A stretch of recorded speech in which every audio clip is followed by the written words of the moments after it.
Hey, it's Shauna from the Shauna Method, and I am here with a travel organizing tip.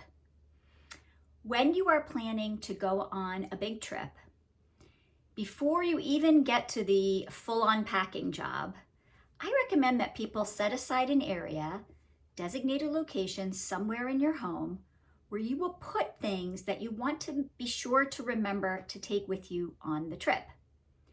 And the reason I recommend this is that we frequently think of things we want to bring at random moments, not when we have our suitcase open. And if we're kind of anticipating the trip, we might think of, oh yeah, that's right, I want to remember to bring those clips to hold the towels to the beach chairs, or I want to remember to bring that toy for the airplane. In that moment, when you think of it, go get that item and put it in this sort of vacation, take to vacation staging area.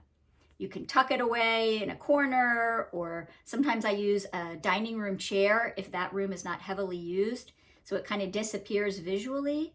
But the idea is you're giving your brain a place to offload these items instead of having to hold them in your head or writing them on a scrap of paper that you then can't find when it comes time to pack.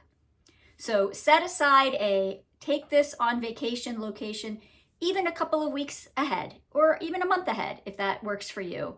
And every time you think of something you want to bring, go get it and put it there. When it comes time to pack, you'll have everything that you wanted to remember. Have a great trip.